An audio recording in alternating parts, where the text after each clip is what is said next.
Allah memberikan hidayah kepada siapapun yang dia inginkan, dan hidayah datang dalam bentuk sinyal, saudara-saudara sekalian. Makanya kita temukan rata-rata teman-teman kita mu'allaf yang baru masuk Islam, kalau memang dia tulus masuk Islam, anda akan temukan subhanallah, bagi kita yang lahir dalam keadaan Islam tidak masuk di akal dia bisa dapat hidayah. Allah subhanahu wa ta'ala mengatakan, wa hadza dzikrum mubarakun anzalna afa antum lahu munkirun. Wahai manusia, wahai jin, inilah peringatan Al-Quran yang kami turunkan penuh dengan berkah. Sekali lagi, semua yang punya kuping, semua yang punya hati, insya Allah akan tersentuh kalau mentadabburi ayat ini. Wahai manusia dan jin, kami turunkan kitab itu, Al-Quran, sebagai peringatan.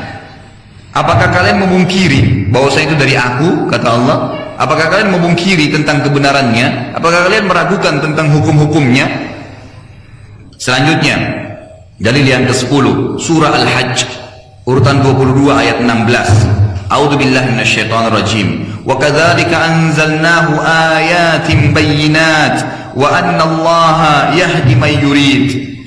Begitulah, demikianlah kami benar-benar menurunkan Al-Quran yang penuh dengan ayat-ayat yang jelas, yang nyata. Dan Allah memberikan hidayah kepada siapapun yang dia inginkan. Hidayah ini Allah akan berikan kepada siapa yang diinginkan, dan hidayah datang dalam bentuk sinyal, saudara-saudara sekalian. Makanya kita temukan rata-rata teman-teman kita mu'allaf yang baru masuk Islam, kalau memang dia tulus masuk Islam, anda akan temukan subhanallah, bagi kita yang lahir dalam keadaan Islam tidak masuk di akal dia bisa dapat hidayah.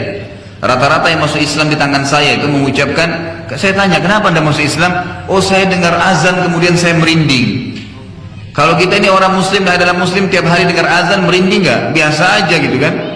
Ada orang terbolak-balik membaca qul huwallahu ahad saja masuk Islam gara-gara itu. Seorang dosen saya, guru saya yang saya sangat hormati di Mekah, Syekh Muhammad Jamil Zainu, semoga Allah sembuhkan beliau, sekarang stroke. Beliau punya karya ilmiah cukup banyak, sekitar 30 atau 40 karya ilmiah tulisan, dan saya banyak pakai buku beliau dalam referensi gitu. Satu waktu beliau saya pernah ketemu di Mekah gitu kan, dan saya sangat kagum dengan beliau ini karena luar biasa. Beliau satu-satunya guru saya, dan saya temukan penulis di muka bumi ini sebenarnya. Bagi saya ya, itu yang menulis di bukunya, semua muslim punya hak untuk mencetak buku ini. Terbalik. Jadi tidak dilarang, siapapun yang mau cetak buku saya silakan, perbanyak. Dan kalau anda ingin memperbanyak karena sosial, hubungi penulis akan bantu kasih cuma-cuma semua buku beliau. Lalu saya datang, ditinggalkan nomor telepon rumahnya, saya sempat datang ke rumah beliau, lalu saya salaman. Setelah itu saya sebutkan saya bersama dari Indonesia, kemudian saya sering memakai buku anda dan seterusnya. Salah satu kisah yang terjadi, dialog saya sama beliau cukup lama waktu itu. Waktu beliau ketemu saya pertama, beliau langsung pegang jenggot saya gitu.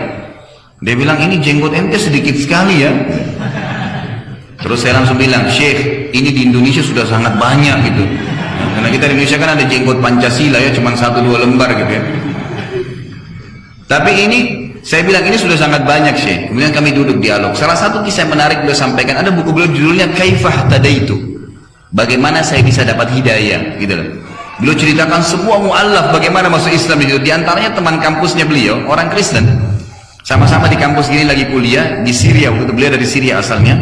Beliau bilang, sebelum saya masuk kampus, saya iseng aja pegang pundaknya teman saya orang Nasrani. Saya bilang, wahai saudaraku, bagaimana pendapatmu kalau saya mengatakan asyhadu an la ilaha illallah wa anna Isa Rasulullah wa anna Muhammad Rasulullah?